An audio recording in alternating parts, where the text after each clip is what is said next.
Buenos días, soy Jocelyn Carrión y les doy la bienvenida a una nueva sesión de análisis de coyuntura que Desco organiza cada semana, hoy martes 11 de noviembre del 2025.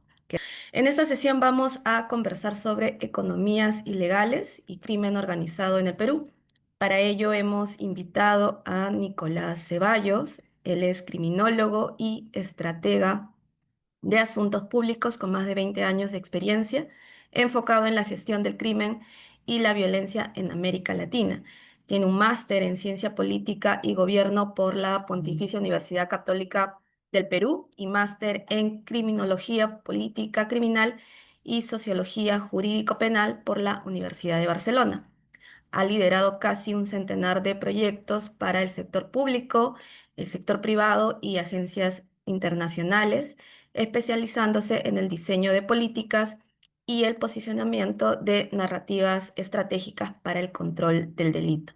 Ha sido viceministro de Seguridad Pública y asesor de la Presidencia Ejecutiva de Devida, entre otros cargos públicos. Actualmente, Nicolás centra su trabajo su trabajo se canaliza a través del Instituto de Criminología y se desempeña además como host en Criminología P, una plataforma en la que se comparte información y análisis sobre el crimen y la violencia en América Latina.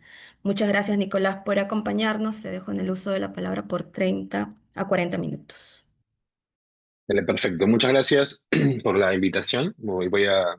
A compartir la pantalla también para poder conversar. Y la idea es, para conversar, el intercambio, tener una presentación ágil que me tomará unos 30 minutos aproximadamente y lo interesante será conversar con ustedes sobre las cosas que están en estas ideas y intercambiar algunas perspectivas al respecto, ¿no? La convocatoria que se nos hace es en torno a economías ilegales y crimen organizado en el Perú.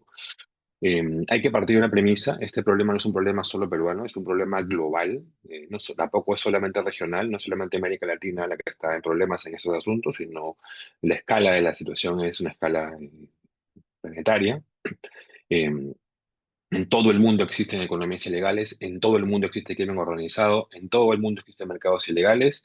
Y en este momento pensar en fenómenos como este solamente a escala local es torpe, es bastante ingenuo, disculpen lo grueso de los términos, eh, porque estamos hablando sobre todo de productos, mecanismos, sistemas que tienen ese tipo de proyecciones, ¿no? La cocaína en nuestros países no existe sino en función de un consumo que no ocurre en nuestra latitud. Con el oro ocurre una cosa semejante. Vamos a entrar un poco en esa discusión en breve.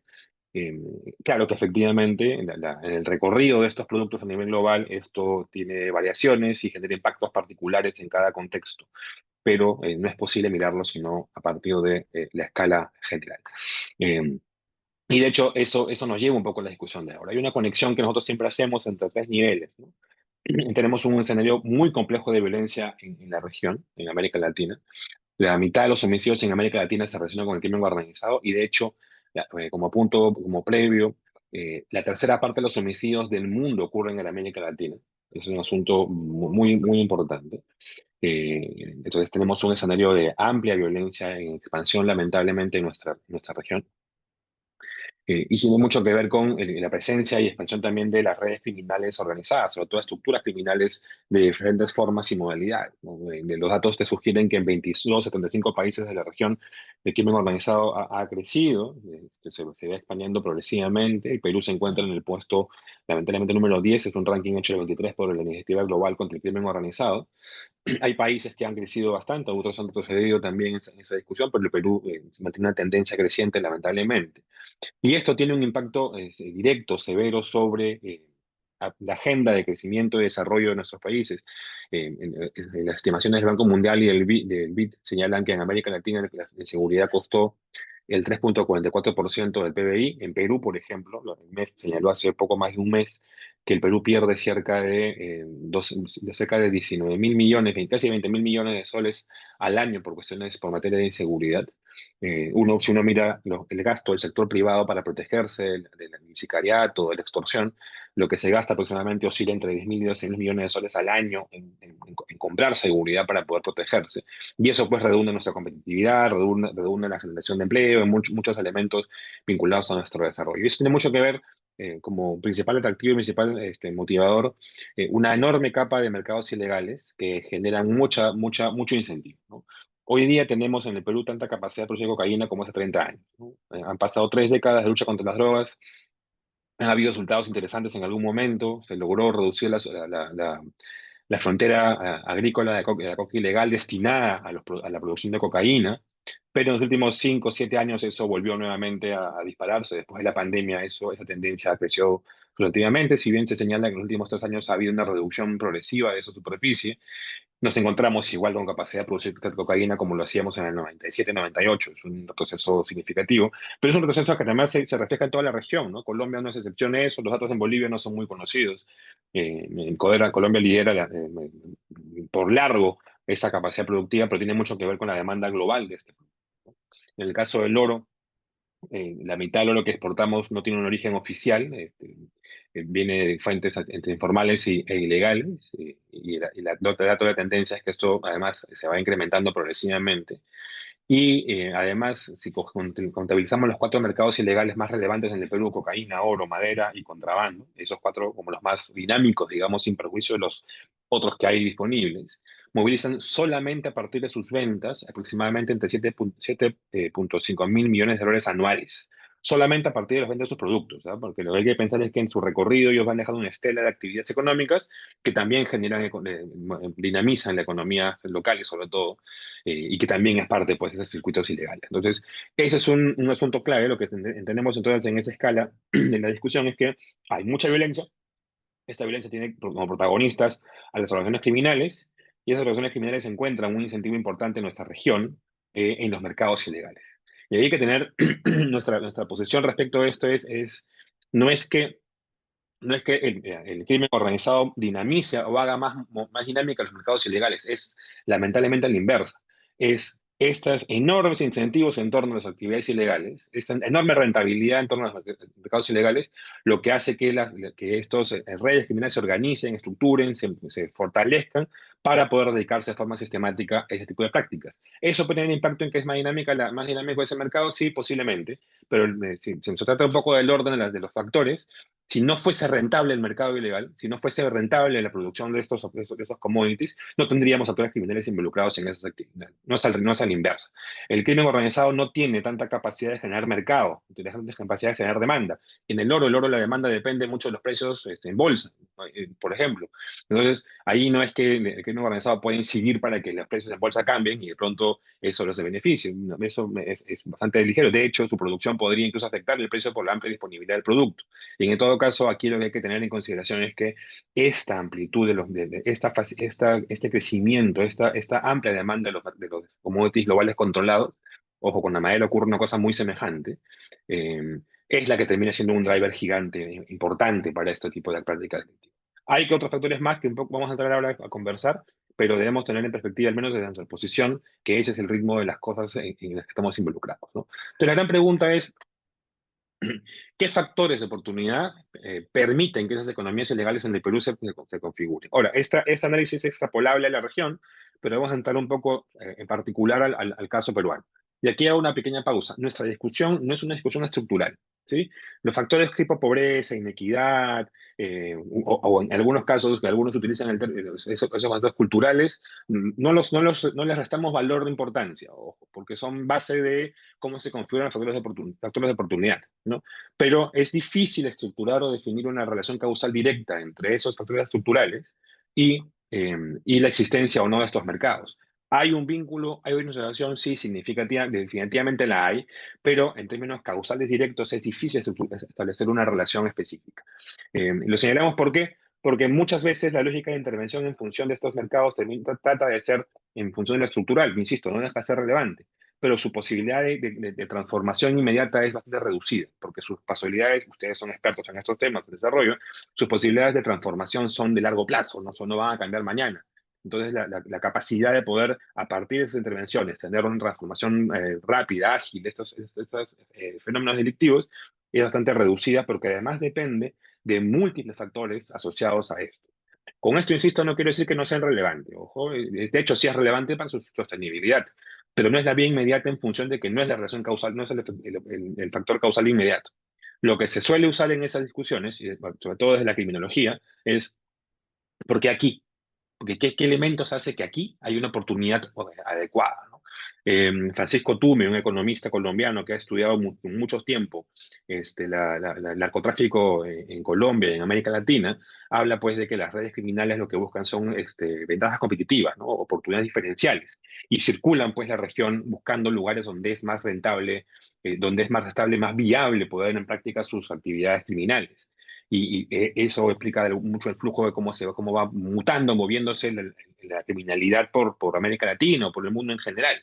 Y eso tiene que ver con que hay un análisis costo-beneficio, un análisis de riesgo empresarial, similar a la lógica empresarial legal formal, de búsqueda de lugares más idóneos para poder operar de forma adecuada y de forma correcta. Entonces, eso tiene una base estructural sin duda alguna, pero lo de inmediato es una búsqueda de oportunidad. Entonces, la pregunta que nos traemos a esta conversación con ustedes es, ¿qué factores son? ¿Cómo se configuran? Algunos, al menos iniciales, para poder ir entendiendo qué elementos son los que nos ayudarían a entender mejor qué nos está pasando en la región. Un primer factor clave para esta discusión es los objetivos alcanzables. Y lo que hablamos nosotros, lo que hemos discutido nosotros bastante en esa discusión, en estos temas, es que la región andina, la región amazónica y el Perú en particular es un espacio de amplio acceso a mercados ilegales muy rentables y además muy accesibles. Y tenemos tres elementos que ayudan a discutir eso. Los dos primeros tienen que ver con que estamos en América Latina, en Sudamérica, la región andina, la franja amazónica y en Perú, en el punto cero de los mercados ilegales más relevantes del mundo en este momento: cocaína y oro. Y me refiero a que son muy relevantes por su amplia demanda y por además por los precios que se pagan en torno a él. En el caso de cocaína, por ejemplo, en el año 2002, UNODC, Naciones Unidas contra las Drogas y el Delito, estimaba que se tenía en el mundo aproximadamente 14 millones de consumidores de cocaína. El año 2022, las estimaciones señalan que llegamos a 23 millones de consumidores, casi 50% más lo que se tenía 20 años antes. Entonces, eso significa que hay una demanda mucho más intensa. En algún momento se pensó que la cocaína sería reemplazada en Europa y en Estados Unidos por las drogas sintéticas, y no ha ocurrido así. No ha ocurrido así en gran medida porque dentro de esos países ha habido un control muy intenso respecto a la producción de esos estupefacientes, pero no tan fluido, no tan intenso respecto a otros productos como la cocaína o el cannabis u otros aspectos. Cocaína en particular porque es un estimulante que se usa mucho en ese tipo de dinámicas de consumo. Entonces, lo relevante en esto es que, contrario a lo que se espera o lo que se piensa, más bien en los últimos 20 años, esa demanda de consumo global ha crecido sustantivamente. Eso pues tiene un correlato directo en quienes producimos: Colombia, Perú, Bolivia, un poco Ecuador, un poco en algunos lugares de Centroamérica también, y tiene pues relación directa sobre la lógica de la demanda que existe y la oferta que se produce en nuestros contextos. Entonces, al ser un país productor, Perú tiene pues la posibilidad de abastecer estos circuitos globales con mucha agilidad y facilidad. En el segundo término está el oro, ¿no? Ese dato hay que actualizarlo porque la cifra ahora está en 3.000, en $4.000 por onza. La proyección es de que acabe el año superando esa cifra. Los volúmenes, la demanda es global. El mundo ahorra en oro y consume oro un montón en estos momentos. Uno ve las cifras de crecimiento de estos productos, es increíble. Y por ende, pues la franja amazónica, no solamente Perú, tiene una capacidad muy importante de producción de este metal, ¿no? Parte también de la región, de la franja andina, tiene también esta posibilidad de producción. Entonces tenemos en nuestros espacios una posibilidad grande, está disponible el oro. En algunas zonas, en algunos espacios, la ingeniería es un poco más complicada para poder, la geología demanda una inversión muy grande en ingeniería para poder extraerlo de manera informal e ilegal, es poco complejo, pero y la Amazonía no lo es tanto, ¿no? Y lo que implica además una lógica de depredación bien intensa y bien grande, porque la forma de extracción, como ustedes la conocerán, es bastante agresiva, ¿no? Entonces, tenemos un contexto donde está disponible y además hay circuitos posibles de venta y comercialización de estos productos. En paralelo a los mercados ilegales, en los últimos años lo que se ha hecho más visible, ojo, no es que haya aparecido recién porque ya existía, sino se ha hecho más visible, es el crimen predatorio. Y el crimen predatorio encuentra un espacio de objetivos alcanzables, especialmente en informalidad. La informalidad implica un flujo y acumulación de recursos no controlados, no vigilados, no regulados, no necesariamente bancarizados, con mucha disponibilidad y mucho acceso. Y eso le permite al crimen predatorio, al extorsionador, al asaltante, al secuestrador, acercarse con mucha facilidad y agilidad a ese dinero que fluye y se acumula sin vigilancia. Eso implica, por ejemplo, que que los actores económicos informales, por ejemplo, no pueden acceder a créditos formales, ¿no? Difícilmente pueden pedir un préstamo bancario si no tienen el aval suficiente. ¿A quién recurren? Recurren al usurero, recurren al gota a gota, recurren a otros prestamistas que terminan siendo espacios de victimización sobre ellos. Segundo tema clave es que la informalidad, el informal acumula su dinero sin regulación y sin protección, como lo vengo mencionando, ¿no? Entonces, eso está muy disponible. Al final de la jornada, el dueño de la bodega, el dueño del chifa, el dueño del restaurante, le paga a sus trabajadores o por yape o con dinero en la mesa. Y eso es un espacio perfecto para que la banda criminal dedicada a la extorsión aparezca, llegue o genere algún tipo de espacio de victimización. Y tercero, esa enorme brecha de la informalidad es un vaso comunicante perfecto, preciso para el ingreso del dinero ilegal. Es dinero se produjo ilegalmente con el oro, con la madera, con la cocaína, con lo que fuera, y puede entrar a un circuito de consumo y económico muy intenso en torno informal sin necesidad de explicación mayor. Entonces, en países como el nuestro, donde la preocupación es el lavado de activos, la gran parte del dinero no se lava. De hecho, escribimos para ustedes un artículo hace unos años respecto a estos temas, para Desco, en Perú hoy, sobre el lavado de activos, donde discutimos que la gran parte del dinero en Perú no se lava, o sea, se usa directamente sucio, si cabe el término, ¿no? ¿Por qué? Porque hay espacios donde no bacanizados o no financieros, donde ese dinero se puede usar con mucha facilidad y con mucha agilidad. Entonces tenemos ahí un espacio muy amplio y muy grande para el crimen predatorio que encuentra pues en los informales e incluso en los ilegales víctimas disponibles para poder extraer su riqueza. Entonces tenemos tres elementos que hablan de la capacidad de tener objetivos alcanzables, muy rentables, muy accesibles, muy a la mano para los actores delictivos en estos contextos.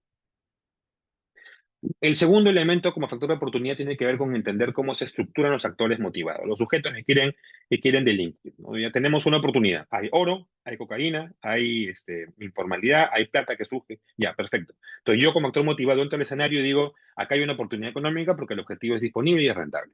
En el Perú, en la Amazonía, en la franja costera, hay informalidad, hay oro, hay minería ilegal, hay disponibilidad de actividades delictivas. Entonces, entonces yo como actor criminal o yo como actor interesado voy a decir, yo quiero dedicarme a esto porque aquí es más o menos fácil, más fácil que lo que puede ser en Argentina o en Chile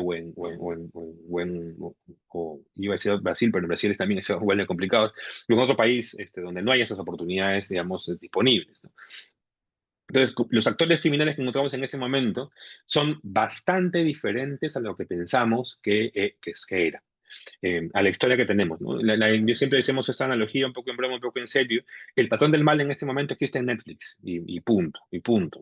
Ya no existe esa figura de una persona que lidera un cártel, una organización con control vertical absoluto de toda la cadena, sino lo que existen son una multiplicidad de actores con jerarquías difusas y que tienen poco control sobre los territorios. Son espacios muy acotados específicos, ¿no? Eso te lleva a que tengas una enorme cantidad de sujetos criminales llevando a cabo operaciones en simultáneas centralizadas. La hoja de coca, por ejemplo, ilegal, o la cocaína ilegal se producen por lo menos en 13 lugares del país. Entonces, y todos producen en simultáneo. Nadie tiene pues el control absoluto de las 13 cuencas, ¿no? Se produce en simultáneo y abastecen distintos circuitos, algunos se combinan y se integran, pero pueden fluir por distintos lugares. En el caso de la minería ocurre una cosa por el estilo. Son varios espacios, varios clústeres dentro del país donde encuentras minería ilegal, Condorcanqui, Madre de Dios, Selva Central, Patás, algunas zonas de Ucayali, en fin, varios lugares donde encuentras Nanay, donde encuentras estos espacios, ¿no? Pero todos operan en simultáneo y de forma particular no bajo la cabeza de un único, entre comillas, dueño patrón. Sin embargo, esos actores locales tienen una necesidad de transacción. O sea, no me sirve de nada extraer oro si no tengo a quién vendérselo. Y esa transacción es básicamente oportunista. No es que te tengan yo en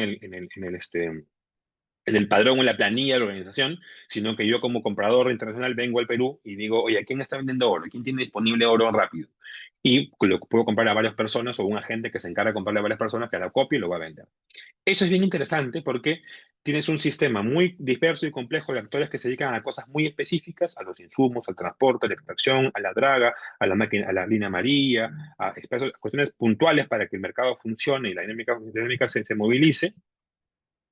Tienes efectivamente algunos actores un poco más organizados, que pueden ser intermediarios a nivel local o a nivel regional en algunas zonas del país.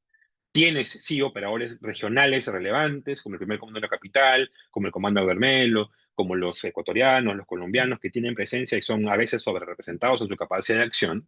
Y tienes también, finalmente, ineludiblemente, actores globales que son los que demandan esos productos, ¿no? Hay una demanda asiática muy intensa en torno al oro, hay una demanda europea en torno a la cocaína, también en Estados Unidos, y lo que terminan haciendo es enviar brokers, compradores, para que adquieran esos productos y los puedan llevar como despacho para allá.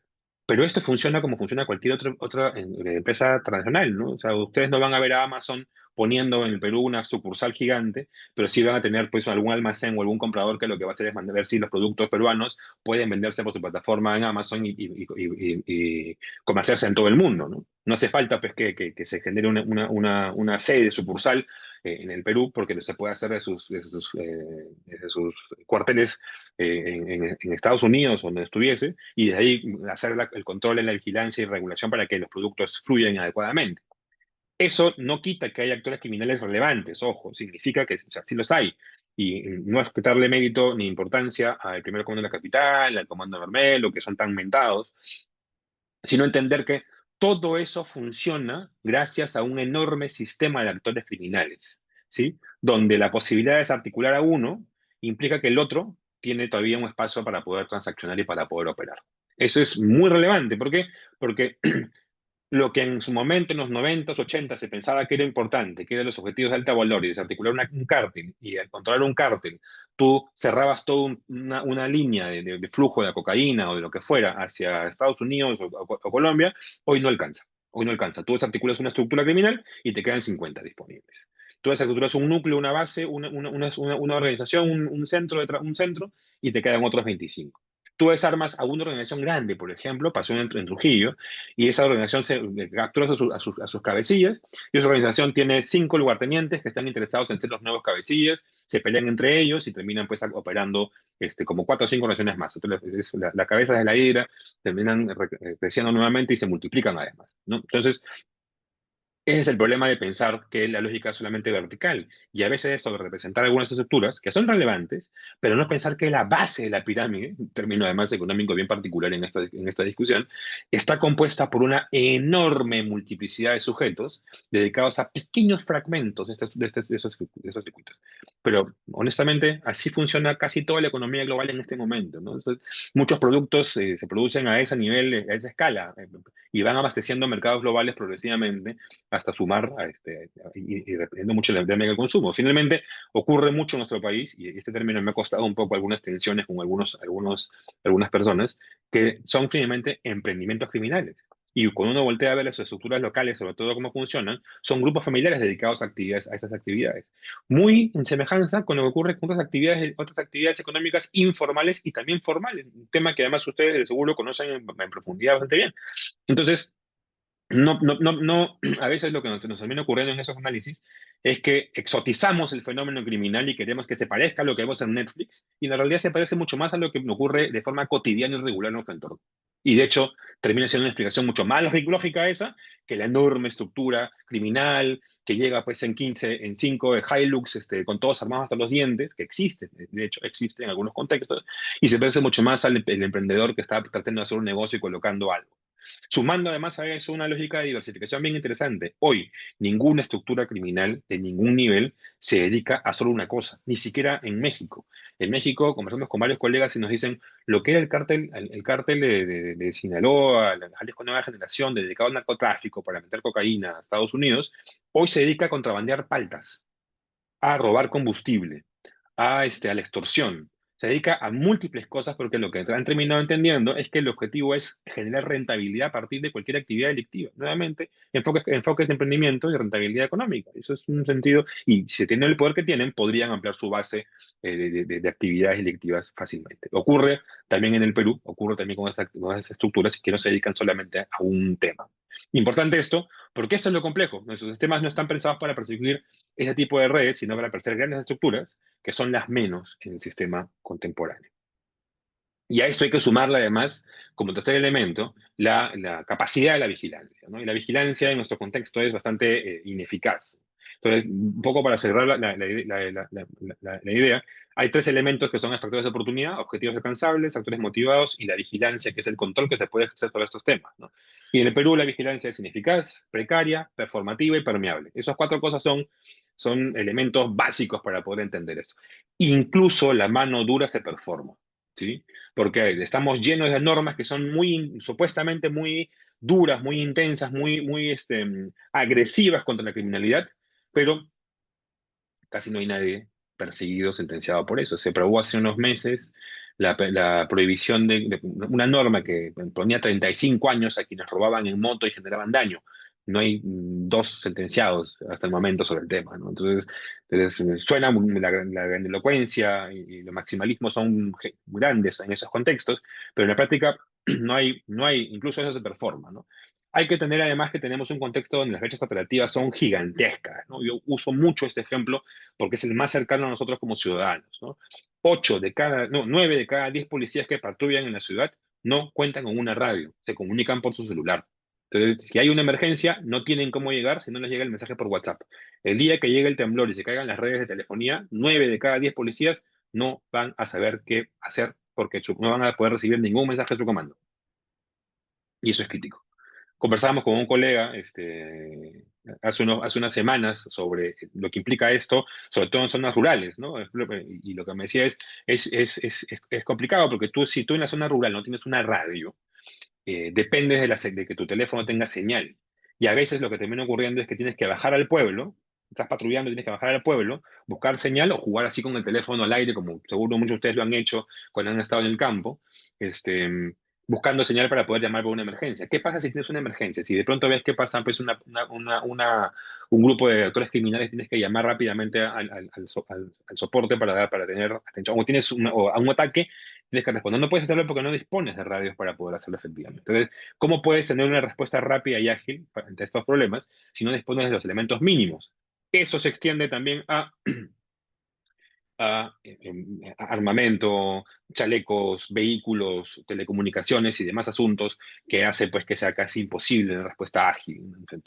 Segundo, el control performativo. Honestamente, la gran mayoría de elementos del control están basados en trámites administrativos. O sea, el recorrido de la madera, el recorrido del oro, el recorrido de la hoja de coca, inclusive, está fundamentado con papeles que pueden fácilmente eludir el control. Entonces, yo llego al puesto de control con una camionada de madera, tengo un papel que parece falso y le digo pues al policía o al SUNAT: oye, ¿quieres vigilar si es falso? Bueno, corrobóralo, pues. Entonces, ¿qué hace ese sujeto, una o dos personas en la caseta de control frente a un cargamento de madera que no tiene capacidad alguna de bajar, de controlar y de revisar? Y ve un papel que a todas luces parece legal. ¿Ya? Checklist pasa, listo, circula. Y eso pasa con todos los temas, ¿no? Entonces hemos burocratizado el control de forma tal que termina siendo un control básicamente de papel, ¿no?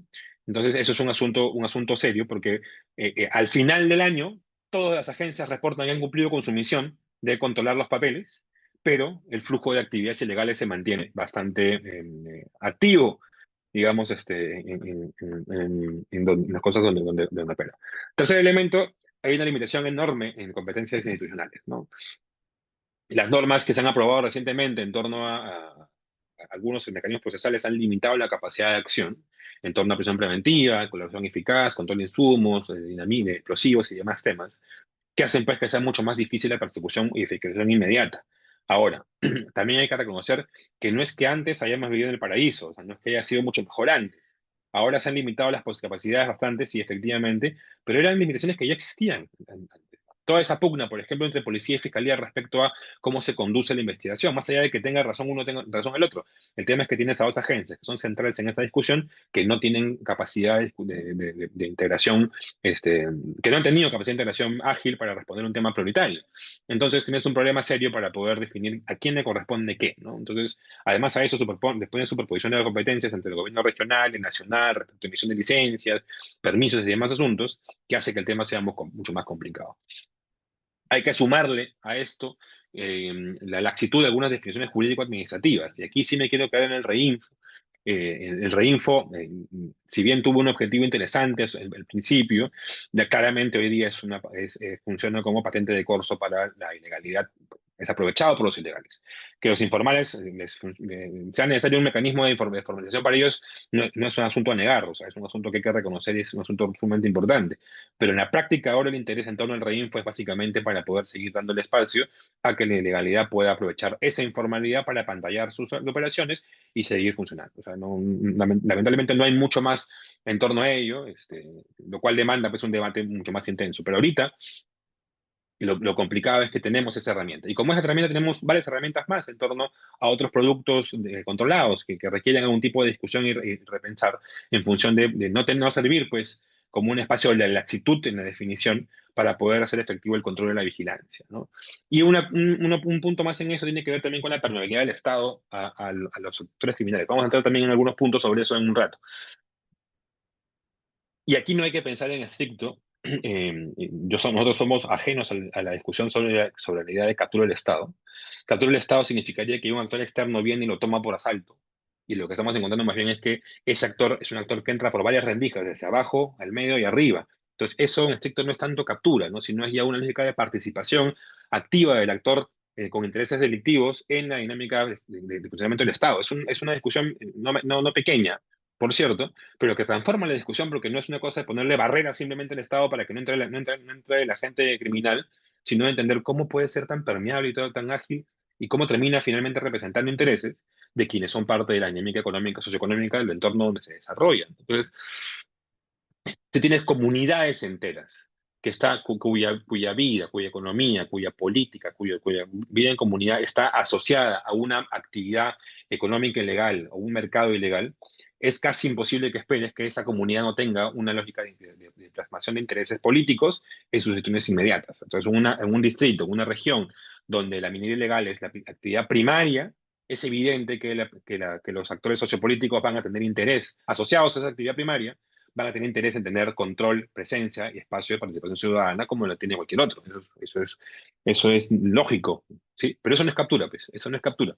Eso captura sería que venga, pues, el patrón del mal y decida, pues, comprar todos los actores, a todos los actores criminales, ¿no?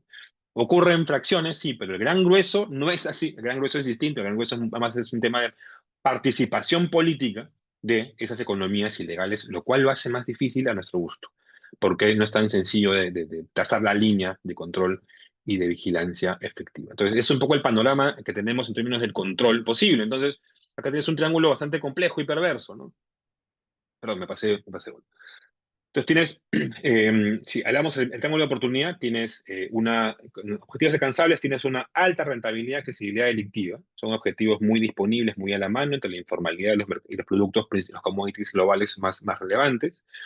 Tienes en otro lado sistemas criminales que no son esas estructuras criminales que pensamos, sino sistemas muy complejos, centralizados y muy difusos. Y tienes una amplia precariedad, performatividad y permeabilidad del Estado en su capacidad de control. ¿Hay más elementos en el triángulo? Sí, claro. En torno al triángulo, sí. Hay disponibilidad, mucha disponibilidad de armas, muchas de ellas de fuente legal. La idea de un mercado ilegal de armas, aquí hay que tomarla con pinzas porque el acceso a armas legales es muy fácil, es muy sencillo. Esos actores además tienen una enorme capacidad socioeconómica. Vamos a ver un par de elementos al respecto de eso en breve. Tienen una capacidad de movilización de recursos y de personas, sobre todo, muy amplia. Y además, el sistema económico peruano es ampliamente permeable. No requieres, pues, la barra plata, que puedes usarla directamente sucia con mucha facilidad. Ahora, esto se plasma en todo el territorio nacional, ¿sí? Entonces, hay que romper también algunos mitos, ¿no? La idea de que la minería ilegal ocurre en 5 lugares, el narcotráfico ocurre en 5 lugares, la tal de madera en 4 lugares, el contrabando en 2 fronteras y más temas es una idea falsa. Cuando uno coge cada mercado ilegal y lo desagrega en actividades, encuentra que sus circuitos logísticos recorren todo el país. Todo el país. ¿Por qué? Porque lo que se produce en el Brain tiene que llegar a Ica o al Callao o a Salaberry para salir y ser exportado. Lo que entra contrabando por Puno tiene que moverse a Tacna y tiene que recorrer por Arequipa, Momoquegua, Arequipa, Lima y llegar a Trujillo y llega incluso hasta la selva, hasta la selva. Y lo que entra por Ecuador ocurre lo mismo. Con el oro ocurre lo mismo, con la madera ocurre lo mismo. Finalmente se embarca por los puertos en la costa buena parte de ello. Entonces, hay que romper ese mito de que la presencia está solamente en 4 o 5 lugares. Y cuando descomponemos esas cadenas de suministro en actividades específicas, en lógicas de abastecimiento, de materias primas, de comercio mayorista, comercio minorista, de exportación y demás temas, encontramos que tienen un recorrido bastante intenso por todo el país. No hay región en este momento que no tenga presencia de por lo menos una actividad vinculada a estos 4 mercados ilegales: cocaína, madera, oro y contrabando. ¿A eso se le suman otras cosas más? Por supuesto que sí. Por supuesto que sí, extorsión, tráfico de tierras, tráfico de armas, trata de personas, en fin, podemos sumar un inventario bastante extenso a eso. En la franja amazónica hay una concentración especial, sí, porque son las zonas de producción principal de por lo menos 3 de estos productos, ¿no? Madera, oro y cocaína. Pero la zona andina no es ajena a esto, y un punto como el Callao también lo es porque es el punto donde se exporta la gran parte de estos productos. Entonces, entendamos, y es clave esto, porque el recorrido completo de estos circuitos nos ofrece un panorama mucho más claro respecto a cómo tenemos presencia de actividades delictivas en todo el país en este momento, ¿no? Y claro, además hay que pensar que las actividades no llegan solas, ¿no? No es que ya llegó la minería legal y tenemos ese problema, ¿no? Para que la minería legal exista, para que el narcotráfico exista, para que el contrabando, la tala, la extorsión, lo que fuera existan, requieren a su vez de otra serie de actividades delictivas que hacen posible sus operaciones. Solo esas actividades operan, además, es posible organizarlas en capas, ¿no? Por ejemplo, uno tiene la conducta principal de la minería ilegal, pero para que eso sea posible se requieren invasiones, bloqueos, asaltos, robos, sicariato, ataques armados, como conductas secundarias que hacen posible la principal. Pero para que la principal pueda producir se requieren otros elementos que hacen que vendan insumos, corrompen, lavado de activos, y además generan otros fenómenos delictivos: situación laboral, sexual, ambiental, que son epifenómenos, ¿no? Que no son fenómenos que están asociados directamente a la producción misma, pero que aparecen generalmente en torno a estos mercados ilegales específicamente. Entonces, por ejemplo, en el caso de la minería ilegal, nosotros identificamos un inventario de 10 delitos, 52 manifestaciones delictivas y 21 tipos penales alrededor de la minería ilegal. Entonces, se genera un ecosistema criminal bien complejo, y no solamente es la minería, el narcotráfico, el contrabando, sino que arrastra toda una estela de actividades delictivas que ayudan a que esto sea a que esto funcione. Eso es lo que termina ocurriendo y termina radiando muchos de estos contextos, ¿no? Muchos de estos escenarios donde hay presencia. Entonces, el mapa anterior hay que leerlo en función, cuando uno hace el scope a cada región, se configuran estos elementos, estas 4 capas, con diversa intensidad. Entonces, irradia y afecta no solamente a la operación minera, no solamente al agricultor, sino a todo actor social que hay en el entorno donde estas actividades se desarrollan. Yo les dije que iba a hablar media hora, pero creo que voy a hablar un poquito más. Me van a disculpar porque hay bastantes cosas que decir. Entremos ahora a la actividad, a la capacidad económica de esas actividades delictivas. Lo mencionaba, solamente cuando uno mira las ventas de estos 4 mercados se encuentra que movilizan 7,5 mil millones anuales. Hay mucho más que está asociado a diversas partes de la cadena de valor, ¿no? El transporte también genera plata. Esto, digamos, puede ser, de hecho hicimos una estimación, pero todavía no estamos muy seguros del dato final de que esto triplica el volumen de ventas, ¿no? Pero tenemos aquí una enorme capacidad de recursos que, en contraste con el elemento político, es bien relevante. Y este dato justamente lo pongo en función no de entender cuánta plata movilizan, sino de su capacidad de acción en términos políticos, ¿no? En el supuesto que estos 4 mercados decidiesen usar el 100% de su dinero de venta de un año para entrar en política, tendrían capacidad de financiar más de 400 campañas electorales. O sea, es un supuesto, evidentemente, ¿no? Pero ese es el enorme volumen de dinero que tienen solamente contando la venta de sus 4 productos. Hay más productos, hay más actividades. Si, digamos en eso, ya, Nicolás, pero no vamos a usar el 100%, perfecto.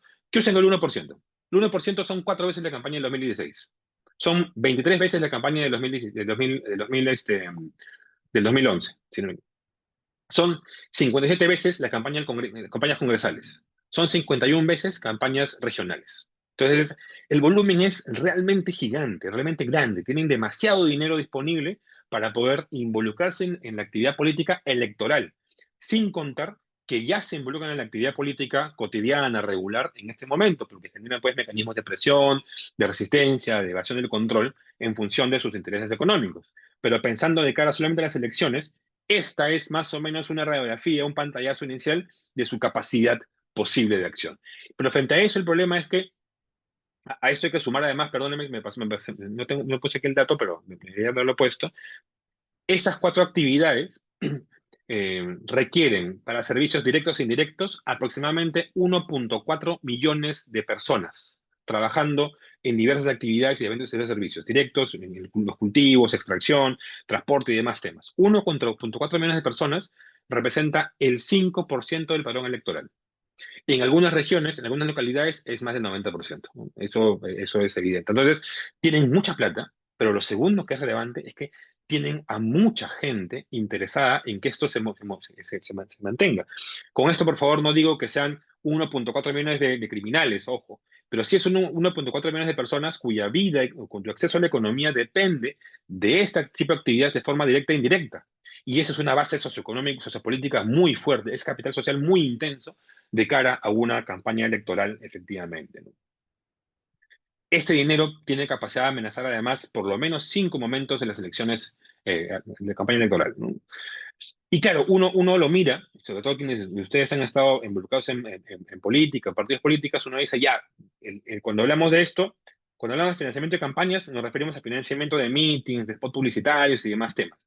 Pero no, en el recorrido del proceso tienes muchos elementos más, desde la propia constitución del partido, la afiliación de la gente, los partidarios, la firma en los padrones, las campañas de firma en los padrones es gigantesca y eso no hay forma, no hay herramientas para su fiscalización con tan claro.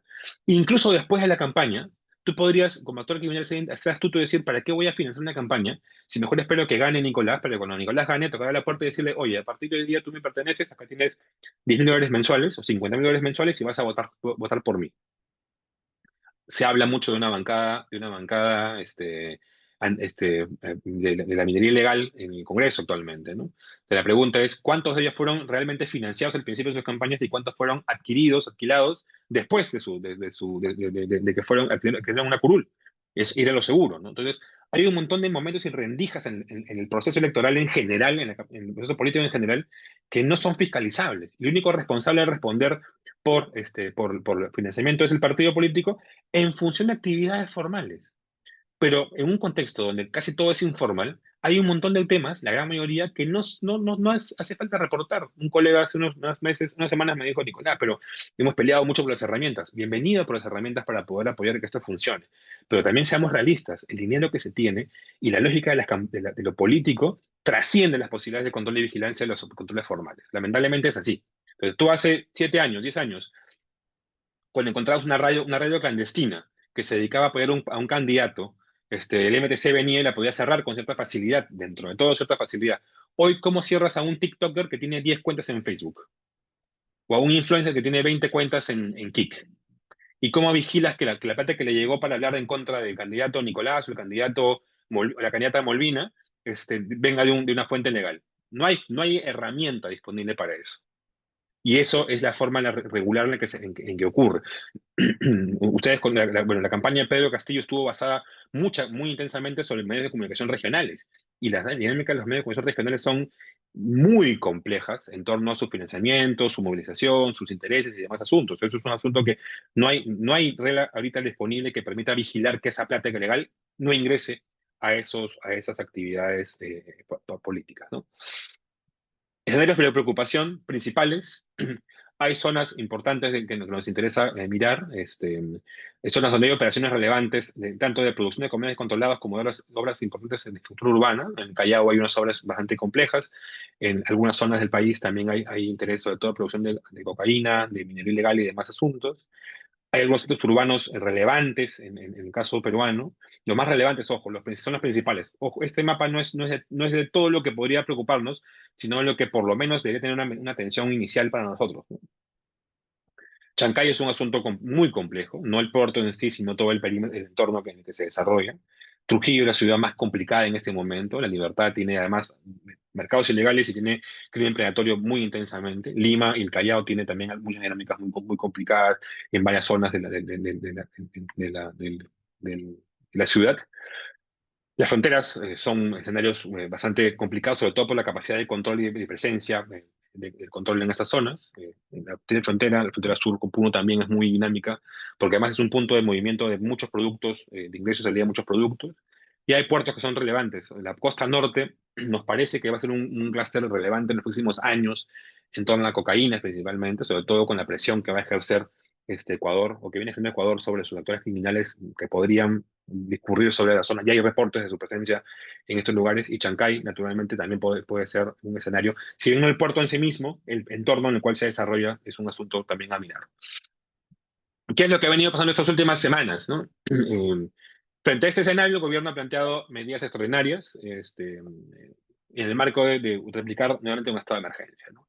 Hay que ser conscientes de que el presidente Geri recibe este encargo eh, luego de años de retrocesos y precariedades no resueltas en temas de inseguridad. No, no es un tema que haya comenzado ahora, ¿no? Esto tiene, desde que se unificó la policía, tiene varios temas no resueltos que no han sido atendidos efectivamente, ¿no?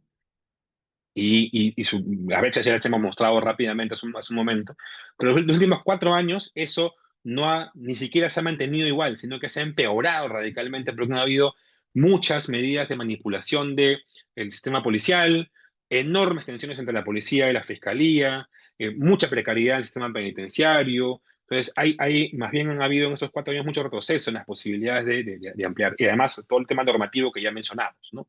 El presidente muestra pues un rol bastante activo en temas operativos, lo cual le va a permitir, creo yo, por lo menos durante una temporada, tener cierto impacto y cierta resistencia, pues, de cara, bueno, en lo que hacía la presidenta Boluarte, lo que hace el presidente remangándose la camisa, saliendo de los operativos y con el gorrito de policía, como en la foto. Sin duda alguna, para algunos es lo que se espera que se haga. Yo creo que ahí hay limitaciones, pero por lo menos le va a servir para unos meses más de trabajo. Y además ha incorporado actores que son, por lo menos, con cierto reconocimiento, ¿no? El ministro Tiburcio es un ministro que tiene una buena trayectoria como policía en la institución. Viene más de GEIN, con lo cual tiene un respaldo no menor de su chamba. El coronel Reboredo en este grupo de extorsiones es un coronel que tiene también cierto reconocimiento por sus labores. O sea, digamos que ha jalado un par de fichas que son relevantes del equipo, y ha entendido, creo yo, que hay un elemento comunicacional que es importante. Sin embargo, eso no alcanza. ¿Por qué? Porque ha tomado algunas medidas que son interesantes, ¿no? En la formación de comandos de coordinación, la ley contra extorsiones. Creo que el límite de la ley contra extorsiones es que lo ha centrado demasiado en el transporte público, ha planteado una serie de medidas que pueden ser un poco inconexas, pero en torno a esta primera reacción, este primer mes, hay que tener en cuenta lo siguiente, ¿no? Primero, que no se plantea en realidad qué se espera lograr con esta intervención. Entonces, se habla mucho de control territorial, ¿no? Si tú quieres controlar el territorio, entonces dime, hoy día el control está controlado hemos perdido 10 lugares, y nuestro objetivo va a ser recuperar los 10 lugares. Ya, perfecto. E infórmame progresivamente que de 10 has pasado a 5, a 7, a 3, a 2. Pero eso no se sabe. Se ha planteado en el primer decreto supremo de estado de emergencia algunas mediciones, pero sin líneas de base, por ejemplo. Entonces, la pregunta es, ¿qué cosa vas a conseguir con este tema, ¿no? Segundo, las brechas subsisten, no se han resuelto y no se van a resolver si se sigue pensando en todo el aparato, porque es muy caro. Cerrar las brechas de la policía requiere aproximadamente 18.000 millones de soles, solamente de la policía y solamente de proyectos prioritarios. Se requiere mucho más dinero para otras cosas más, en contextos donde además los sistemas de compras son bien precarios. Vuelvo a lo de telecomunicaciones. El año pasado el Ministerio del Interior devolvió la mitad del presupuesto que tenían para comprar radios porque no supo gastarlo, no pudo gastarlo. Por diversos motivos no pudo gastarlo. Punto. Pero además, y el punto principal en todo esto, ya de cara un poco a la legitimidad y a la imagen, a la proyección del presidente y al gobierno, es que la expectativa que están generando no se conoce con la realidad. Hay un discurso triunfalista que puede ser comprensible, ¿eh? Pero el problema con el discurso triunfalista es que el contexto es muy difícil. Entonces, tiene un mes y tiene ya 147 muertos por sicariato. Entonces, y se lo van a decir, se lo van a recordar continuamente. Entonces, hay una tensión entre esa expectativa que está generándose en torno a su capacidad de acción y lo que la realidad le muestra, ¿no? Entonces, hay una tensión que no creemos que va a ser resuelta pronto, donde esa proyección sobre lo operativo va a tener cierta posibilidad, cierto margen, pero va a ir menguando, va a ir mermándose de acuerdo a cómo avanza el tema y avancen lamentablemente los muertos, ¿no? Yo creo que sí le alcanza para poder tener cierta contención, pero no va a ser suficiente para poder mantener toda una gestión de gobierno. Bueno, su tiempo finalmente es corto, ¿no? Para ir cerrando, hay algunos desafíos conceptuales relevantes en esta discusión. La pregunta es qué cosa queremos combatir: el crimen organizado o relaciones criminales. Hay una diferencia gigante entre las estructuras criminales y los actores específicos. Hay que discutir si el Estado es un incentivo para el crimen organizado o más bien el crimen organizado está ahí a pesar del Estado. Hay una discusión importante entre control territorial y presencia territorial. Ojo, hay muchas instituciones que están reportando que tal zona está controlada por una organización criminal, y eso no es tan cierto. Hay que diferenciar claramente lo que implica la presencia, que ese actor criminal tenga una operación en un punto y que tenga el control del distrito. Sobre todo, además, en distritos amazónicos. Ustedes lo conocen muy bien. O sea, es imposible tener el control absoluto de todo Santa Rosa. Es imposible. Tú tienes presencia en una esquina del distrito en la Amazonía. Pero controlar todo el distrito es imposible. Entonces, ¿por qué lo estamos pintando todo de rojo en el mapa? No es posible hablar de que esa organización tiene control de todo el distrito porque no es viable, no es operativamente racional, y tampoco es interés del actor criminal. El actor criminal quiere tener presencia en un punto y ya está, para poder fluir adecuadamente en términos económicos. Entonces hay un debate también sobre mano dura y performativa del control. ¿Realmente la mano dura es factible, es viable o solamente es performativa? Y hay una discusión, como ya les planteé a ustedes, en torno a la gobernanza y captura del Estado, ¿no? Creo que hemos importado conceptos de gobernanza que no son aplicables al Perú. No son aplicables al Perú. O sea, sino lo que tenemos es un espacio cada vez más creciente para la expresión política, lo cual no es menos importante. De hecho, esta vez es más preocupante porque genera muchas raíces y es muy difícil de poder eludir después. Cierro con esto, se los juro. ¿Qué requerimos hacer, creo yo? Primero, tener claridad en el objetivo. Este gobierno debería preocuparse por un tema puntual: el sicariato. Y si es posible, la extorsión. Punto. En 8 meses no nos pidamos más. A partir de eso, toda una secuencia de cosas: estudiar amenazas y vulnerabilidades, hacer visibles los impactos a las actividades, de estas actividades delictivas, tomar medidas específicas para esas vulnerabilidades, crear mecanismos de gobernanza que permitan que eso se ejecute efectivamente, y comunicar los impactos para generar algún tipo de lectura positiva. Pero eso es inviable si no se define con claridad el objetivo a atender. No se puede hacer todo al mismo tiempo. Es imposible hacer todo al mismo tiempo. Hay que priorizar, y la prioridad, a nuestro gusto, hoy día, es el sicariato, es la extorsión. Disculpen que me haya extendido un poquito más, pero espero que eso haya servido para animar la conversación con ustedes. Muchas gracias. Gracias a ti, Nicolás, Somos por... maestros de verano, ¿cómo estamos quedando? Gracias a ti, Nicolás, por la exposición y por el detalle, explicar, como ya bien lo has dicho, el escenario complejo y sobre todo los desafíos en adelante, teniendo en cuenta también el escenario político y cómo se está abordando, ¿no? De cara a al avance de la criminalidad. Yolanda, adelante, ya tenemos pedidos de palabra. Sí, buenos días. Una excelente exposición. Muchas gracias al compañero por la exposición. Preocupante, ¿no? Información que ya teníamos, pero bueno, se han precisado aquí cuestiones, bueno, que nos atraviesan, como decía el colega hace ya bastante tiempo. Mi pregunta puede ser un poco ilusa, ¿no? Si las economías ilegales atraviesan toda nuestra América Latina y, como muy bien se dice, todo el mundo, si son transnacionales, la respuesta desde, por lo menos en nuestra América Latina, o por lo menos nuestra región sur andina, no tendría que impulsar una respuesta articulada entre los países. Sabemos que tenemos pugnas enormes, que lamentablemente estamos en un gobierno no solamente corrupto, sino absolutamente incapaz, que rompe relaciones de manera arbitraria, absurda con México, y que también tiene serios problemas con Colombia. Pero digamos que en un mediano plazo esa no sería la mejor medida, porque, como tú muy bien has señalado, vivimos en economías ilegales que son transnacionales, ¿no? Y que requieren de respuestas también más allá de los países, cosa que es compleja, pero tendrían que haber como unos mínimos que no hay para contrarrestar eh, esta terrible situación que vivimos hace mucho tiempo, y que además, como muy bien señalas, forma parte de la vida cotidiana de nuestras comunidades, que eso siento que es bastante complejo. Entonces se requiere además tener propuestas de modelos económicos totalmente contrahegemónicos a lo que existen actualmente. Y claro, hablo en voz alta y yo misma me digo, es casi imposible, pero bueno, quería tus comentarios. Gracias.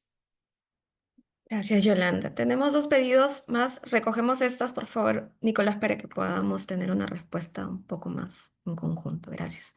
Adelante, Armando, y luego sigue Emilia. Sí, gracias. Nicolás, gracias por una interesante presentación. Sobre las perspectivas, me quedo con la parte final de tu presentación sobre qué hacer, ¿no? Ciertamente esa es una agenda importante la que tú has presentado, pero igual da la sensación que es un poco, pues, lamentablemente por las circunstancias, una agenda en lo inmediato y digamos lo más urgente y lo más visible, evidentemente en términos de impacto de la opinión pública, que es el tema de sicariato y la extorsión, pero en realidad hay todo este tema que tú bien has mostrado de la criminalidad es un tema subyacente, estructural, que continúa y que se extiende por múltiples espacios. Desde una perspectiva de lo que, más allá de lo que queramos, no queramos, hacia dónde estamos evolucionando, hacia dónde están apuntando los indicadores y viendo el panorama probable que vamos a tener, ¿qué posibilidades hay de que vayamos a un escenario mexicano? En otras palabras, que en determinado momento estos sectores de las economías ilegales, que de hecho ya en algunas partes lo hacen en algunos puntos del país, ya comiencen a ejercer poder abierto y, digamos, institucionalizado, entre comillas, reemplazando al Estado sobre segmentos o territorios amplios del país. Es decir, no simplemente un punto de entrada en Santa Rosa o una pequeña localidad, sino que comiencen a realmente a disputar abiertamente, ¿no?, el territorio al Estado peruano en segmentos importantes y estemos en un escenario tipo México en donde hay estados donde sencillamente aquí manda el crimen organizado y punto. Entonces, ¿cómo tú ves ese escenario? ¿Podría darse? ¿Podría no darse? ¿Por qué? Gracias. Gracias. Armando, Emilio, adelante. Hola, buenos días, ¿qué tal? Buenos días, Nicolás, muchas gracias. Muy interesante, muy, pero muy interesante de verdad la presentación. Mira, a ver, yo quiero compartir, digamos, un par de inquietudes. La primera es sobre, bueno, he escuchado también parte de otras exposiciones, por ejemplo, como la de Lucía Dangbert, ¿no? Que también se aboca a un tema similar. Pero me queda, digamos, una duda porque siento como una especie de vacío respecto a si en los estudios, en tu área de estudio, la criminalidad corporativa, ¿cómo es considerada? ¿No? Si eh, se aborda o no se aborda, qué efectos, relaciones, vínculos y lazos tiene con, digamos, esta criminalidad más violenta, más asociada a formas, bueno, abiertamente delictivas, ¿no? Como, bueno, las extorsiones, el sicariato, que lo acabas de mencionar, la trata, el narcotráfico, la explotación ilegal de recursos, ¿no?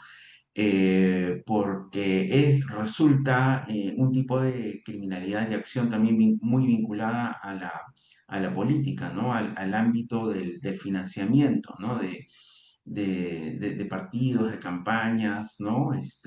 Y bueno, lo hemos visto en el último tiempo y lo hemos visto aquí en nuestro país, pues, ¿no? Cómo puede haber una triangulación entre empresas que financian partidos y estos partidos apañan, protegen, blindan a jueces y fiscales que terminan protegiendo a criminales de todo tipo de laya, ¿no? Desde violadores hasta narcotraficantes, ¿no? Eso por un lado. Y por el otro lado, digamos, si se podría hacer una especie de evaluación para entender cómo es que hemos llegado hasta aquí, ¿no? O sea, eh, si tomamos como referencia que llevamos 30 años o más de 30 años de un tipo de régimen, digamos, consolidado, ¿no? Que preconiza, digamos, el retiro del Estado, ¿no?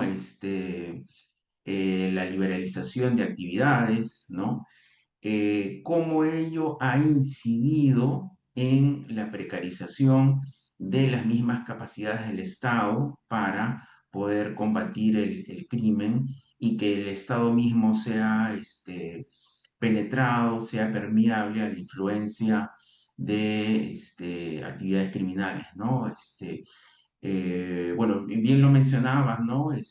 No se trata de una forma de captura, ¿no? Y en Colombia, por ejemplo, hablan de otro, y ya más o menos desde hace unos 10 o 15 años que revisé una publicación, hablan de una situación de reconfiguración cooptada del Estado, ¿no? Más allá de la captura del Estado, ¿no? Cuando el Estado ya es penetrado, digamos, la captura sí se puede asociar, digamos, a una influencia en un estamento específico, puede ser el MINEM, puede ser el MEF, puede ser eh, educación, la SUNEDU. La reconfiguración cooptada del Estado ya alude a, digamos, una reconfiguración mayor, ¿no? Del Estado y de las instituciones para ponerlas al servicio del crimen organizado de diverso tipo, ¿no? Y de diversa condición, no tanto el crimen corporativo de cuello azul como este tipo de crimen más violento y más asociado a economías claramente criminales, ¿no? Eso, muchísimas gracias. Mm. Bien, gracias a ti, Emilio. Podemos ir respondiendo a estas tres primeras consultas y luego volvemos por una segunda ronda. Sí, perfecto. La primera pregunta, la respuesta debe ser regional, sí, no, debe ser global. O sea, comencé la conversación yo con ustedes hoy día diciendo que el problema no es un problema de Perú. O sea, hay impactos particulares en Perú y en la región andina, sí, pero el problema es global. Y lo que está pasando en este momento es que nadie tiene todavía este, claridad de por dónde caminar, ¿no? O sea, y no solamente ocurre en el Perú, ocurre a nivel global este tema, ¿no? Uno voltea en la región y no encuentra a alguien que esté dando pico en bola, como se dice, ¿no? Eh, Incluso en el caso Bukele, ahí se ha logrado un objetivo concreto, que es el asunto de reducir los homicidios, pero no estoy seguro que hayan reducido los mercados ilegales. Muy posiblemente no, muy posiblemente todo siga fluyendo, ¿no? Entonces, hay que plantearse bien esa discusión con mucha claridad para saber cuáles son los desafíos que hay a nivel regional. Pero sí, ahí sí comparto plenamente con Yolanda el punto de que es imposible darle respuesta a este tema si no es una respuesta por lo menos coordinada a nivel sudamericano. Eso es inviable. Las posibilidades de eso son muy limitadas en un contexto donde además tienes una enorme fragmentación y tensiones entre actores políticos en la región, ¿no? O sea, la región es muy dividida, lamentablemente, y no es muy complicado coordinar agendas, ¿no? Hay iniciativas interesantes, de hecho, la CAN tiene una iniciativa de acción contra el crimen organizado que está más o menos tratando de hacer algunas cosas, pero lamentablemente también súmale en eso que el ritmo en el que se mueve el crimen organizado de las economías ilegales es 50 veces más rápido de lo que tiene capacidad de movilizarse en los estados y mucho más rápido todavía de lo que tienen los estados en coordinación con otros estados. Entonces, ahí no es una limitación grande, ¿no? Eso es un poco para responder a Yolanda. No hay forma de que eso, por lo menos de inmediato, que se vaya a resolver pronto, pero sí, cualquier respuesta tiene que ser sin duda alguna global. Me sale otra pregunta sobre hacia dónde evolucionamos, si podría darse lo de México. Mira, es una discusión que tenemos hace buen tiempo, ¿no? Yo creo que México hay que leerlo en sintonía de cuál es su posición geopolítica respecto a los mercados ilegales. Y México hay que pensarlo en función del mercado norteamericano al costado y ellos como un aparato logístico de venta y comercio de esos productos hacia ese mercado, al principal mercado de consumo de drogas del mundo, ¿no? Eso te lleva a que haya ciertas necesidades de control territorial, sí, pero el control territorial de México no hay que verlo no solamente en función de reemplazar al Estado, ojo, sino de competir con otros actores criminales que quieren tu plaza, de hecho, como se denomina para ellos, ¿no? Entonces, ese dominio del espacio, ese dominio del entorno, ese dominio del distrito, de la región, de la zona, tiene que ver con cómo saco de mi espacio de control, no solamente al Estado mismo, sino también al otro competidor, para que él no pase por acá. Entonces, esa lógica de gobernanza, de tener posesión del territorio, tiene mucho que ver con eso, ¿sí? Entonces, veámoslo en esa sintonía. ¿Eso significa que que no va a haber, no tenemos violencia como con México? Hay algunas zonas del Perú que ya la tienen, ¿no? Y la han tenido también durante buen tiempo. El norte chico, Barranca, Guarmey, Huaral, han tenido indicadores de homicidios cercanos a Centroamérica, 40 por cada 100.000 habitantes. Pues ese es un poco el dato, te sale un poco el dato. Este, si tú, muy probablemente no tienes el dato exacto ahorita, pero si vas a la Libertad, vas a encontrar datos semejantes, o Madre de Dios, datos semejantes. En la Rinconada, o sea, hay muertos y uno ni se entera, ¿no? Entonces, ya tienes zonas en el Perú que tienen niveles con ese nivel de complejidad, pero lo que difícilmente tienes es un dominio de un actor criminal que tenga control de todo. Eso es lo que no termina ocurriendo. Lo que tiene es un sistema criminal bastante complicado, con varios actores de por medio, pero es muy raro que encuentres que un actor tenga el dominio del escenario. Ni siquiera en Trujillo, donde hay la proyección de dos o tres organizaciones, eso termina ocurriendo porque lo que tienen ellos es una cierta capacidad de regulación, articulación local, pero, este, pero no esa proyección orgánica, digamos. Entonces, con eso quiero decir que es posible que muchas regiones del país lleguen a tener esos niveles de violencia, sí, si es que no lo tienen ya, ¿sí? En las zonas que he mencionado. Lo que no creo que sea posible, o no hay evidencia de que pueda ser así, es que esa violencia sea articulada o estructurada en función de un solo actor con dominio absoluto del territorio. Eso segundo, yo lo veo bien difícil, porque ningún actor ha mostrado su interés de tener ese dominio completo en muchas zonas, sino más bien de articular, negociar, porque honestamente es malo para los negocios también. Mejor es tener varios operadores con los cuales trabajar que tener un dominio absoluto y pelearte incluso con el Estado. Entonces, en la práctica, no requieres tener esa posición de dominio tan central, lo cual no quita que pueda haber mucha violencia. Y de hecho, la violencia suele estar asociada a a dos factores. Factor uno, competencia. Factor dos, control, vigilancia, que gente que te vigila. Cuando se dispararon las muertes en México, como ejemplo, fue como consecuencia de el ingreso de las Fuerzas Armadas a luchar contra las drogas, ¿no? De hecho, la Marina, ¿no? Contra las drogas. Y eso pues hizo una espiral gigantesca de muertes, de enfrentamientos. Un contexto también de competencia entre bandas criminales y organizaciones criminales también genera ese tipo de prácticas. Lo que ha pasado en Perú durante un buen tiempo ha sido pues la competencia entre actores criminales tratando de tener control de las plazas. Pero eso se calmó porque se entendió en cierto momento que era mejor tener equilibrio que competir por los espacios, ¿no? Pero lo que tenemos ahora son más bien violencia asociada también sobre todo a la competencia en muchos escenarios, ¿no? Entonces, eso segundo. Criminalidad corporativa, sí, pues es un tema poco explorado en América Latina. Hay muy pocos estudios, Emilio, sobre esos temas. Eh, pero ahí tengo dos atingencias que son relevantes, ¿ya? Porque tú puedes pensar que la criminalidad corporativa en un contexto donde las economías y mercados ilegales son tan amplios, lo que termina ocurriendo en muchos casos es que tienes espacios corporativos que lo que hacen es dialogar con esos negocios porque son negocios. Entonces le vendes maquinaria, le vendes equipamiento, le vendes productos financieros y eso puede ser ciertamente ágil y fácil su penetración en su incorporación. Pero así de forma estructural no queda claro que haya pues una participación digamos protagónica, paradigmática de esos actores corporativos en estas dinámicas, sino básicamente como la dinámica económica local nacional es más o menos en esa lógica, terminas participando en las oportunidades que también te ofrece. Entonces, yo lo miraría de una lectura menos, perdóname el término, por favor, Emilio, menos conspirativa y más de oportunidad. Más de, oye, mira, así está la economía acá, así funciona, mira, así fluye la plata, ¿qué podemos ofrecer a ese producto? A ver, esto, pum. Ofrecemos el producto, vendemos el producto. Entonces, eso terminaría siendo una explicación mucho más sencilla que una lógica de alineamiento con la dinámica criminal, sino más aprovechar pues que el mercado está así y el mercado vende y eso es la forma en la que se produce plata en el país, sea legal, informal o ilegal, ¿no? Y eso tiene mucho que ver con la pregunta que tú haces posterior, de cómo llegamos hasta acá. Claro, pues tenemos un país que es económicamente muy neoliberal, muy conservador. O sea, muy neoliberal en el sentido económico, ¿no? O sea, todas las actividades gran parte de las actividades económicas operan fuera de la formalidad, sobre todo de la formalidad, ¿no?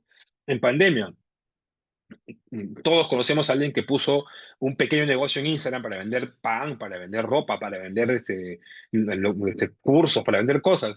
¿Por qué? Porque tenían que mantenerse. Todos aquí conocemos a alguien, si no es 1 a 10, si no lo hicimos nosotros mismos, ¿no? Entonces, somos muy resueltos en ese tipo de cosas porque finalmente porque el sistema económico nuestro te lleva pues a ese tipo de prácticas finalmente. Entonces, tenemos un espacio de amplia liberalización de los mercados, de los negocios, de la economía, y tiene ese paralelo efectivamente que eso no ha redundado en que el Estado se ha preocupado por darle capacidad, sobre todo en este caso, a los actores de seguridad. Y aquí sí recaigo específicamente en el tema de seguridad. No niego igual que la precarización de la educación y el empleo y demás temas, tengo una agenda sobre esto, o sea, eso es evidente. Cuando uno la semana pasada en CADE, un economista presentaba, creo que Miguel Jaramillo presentaba un dato de correlación que hay entre las zonas donde hay menos empleabilidad juvenil y más victimización. Pero claro, había una correlación y tiene sentido, pues finalmente esa precariedad económica laboral puede estar asociada a la presencia mayor o menor de actividades delictivas, ¿no? Pero en términos prácticos, un elemento inmediato es la inseguridad. Son los agentes de justicia. Y uno mira los últimos 3, 4 años, ¿qué gran inversión ha habido en esos sectores en los últimos 3, 4 años? Ninguna. O sea, hemos visto inversiones serias, grandes, sólidas, en torno a, por ejemplo, a la dinámica productiva, en minería, infraestructura, en hidrocarburos, en energía. Hay grandes proyectos de esa naturaleza en el país, un montón de proyectos, algunos más complejos que otros, pero digamos la batería estaba puesta ahí.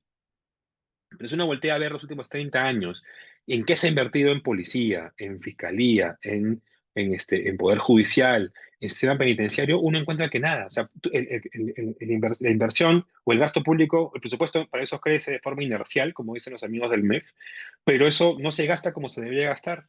Y no está enfocado en el cierre concreto o en un objetivo claro de política. ¿Eso está pensado para reducir la victimización? ¿Está pensado para reducir la impunidad? ¿Está pensado para mejorar la operación de seguridad? ¿Para qué está pensado? Simplemente son gastos muy genéricos, muy administrativos, muy de planilla, pero ningún gasto de los últimos 30 años en seguridad y justicia ha tenido un enfoque estratégico. Ninguno, ninguno, ninguno.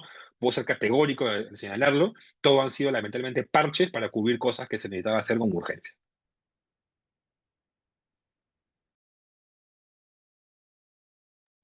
Bien, gracias, Nicolás. Tenemos tiempo todavía para una segunda ronda de preguntas, comentarios, eh, para poder también enriquecer la discusión. Mónica, adelante. Gracias, Jocelyn. Nicolás, muchísimas gracias por la exposición. Realmente es impresionante, devastador el panorama que pintas, ¿no? Em, yo tenía algunas inquietudes. Has mencionado que este es un problema estructural, que no es un problema de Perú, que es un problema que debe abordarse a nivel regional, lo cual significa que tiene un trasfondo de manejo de economía, ¿no? De economías ilegales. Si como te he entendido bien, de alguna forma el crimen organizado, todas las actividades delictivas son un producto del crecimiento de las economías ilegales que tienen como efecto colateral, ¿no? Estas secuelas. ¿Cómo podemos combatir a un enemigo que además está metido dentro de la casa? O sea, el Estado es parte del problema. Si hablamos de factores de gobernanza o de captura del Estado, aunque tú prefieres no llamarlo de esa manera porque el Estado está penetrado o participan, las economías ilegales tienen un asiento en el Congreso.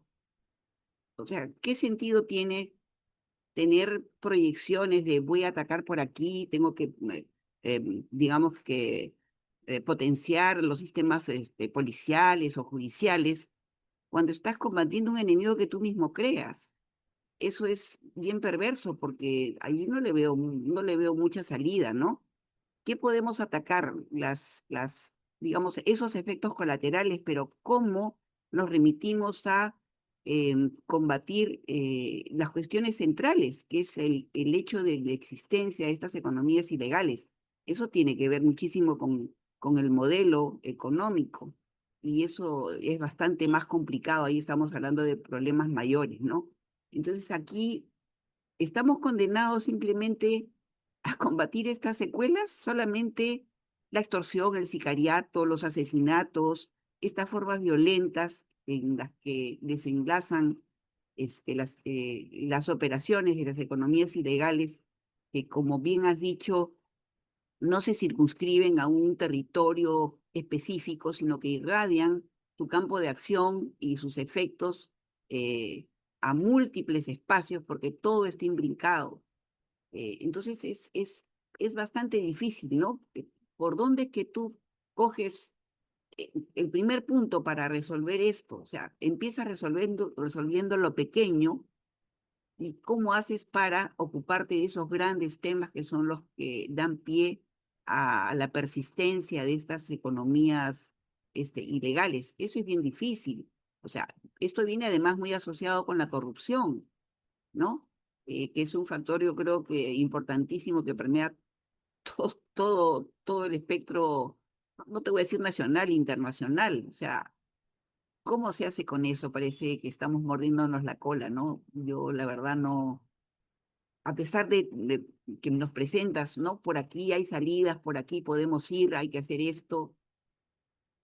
¿Cuál sería el punto central, ese kit donde podríamos tratar de iniciar un proceso distinto, ¿no? Gracias. Gracias, Mónica. Marisa, adelante, por favor. Si es posible, prendemos nuestras cámaras al momento de intervenir. Muchas gracias, Marisa. ¿Qué tal? ¿Cómo están? Buenos días.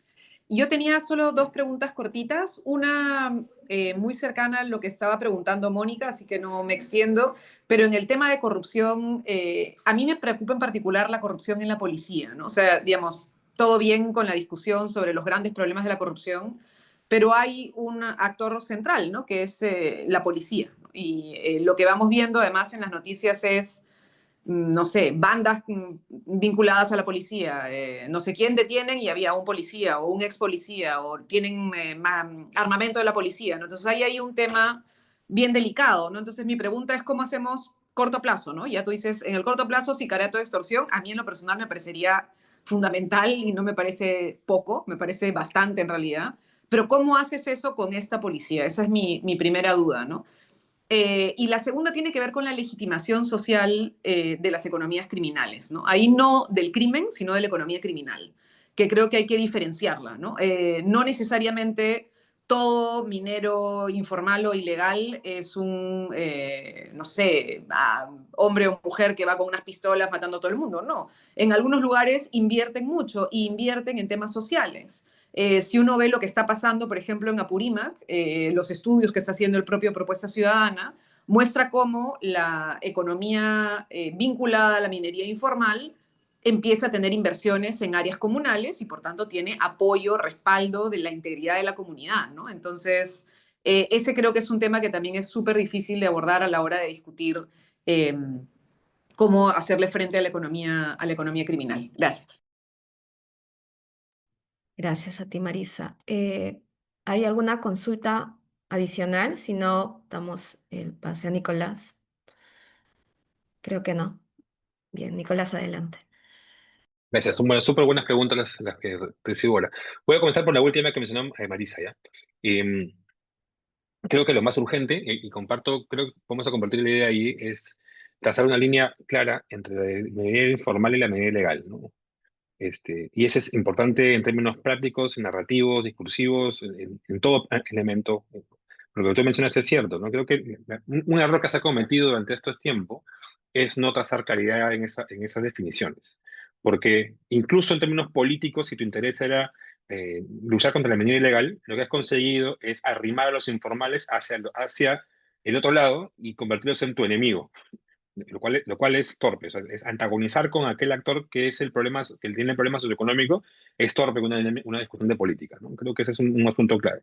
Y claro, lo que termina ocurriendo es que es un poco lo que tú mencionas, que hay espacio de legitimación local que tiene que ver con cómo construyes comunidad en función de una actividad que te genere un beneficio, ¿no? Creo que y me dirás si compartimos o no la posición. Ya, Regina, Creo que vamos. hay que poner mucho la puntería, sobre todo, más que en el actor ilegal, en la conducta ilegal. Y ese es un reto no pequeño. ¿Ya?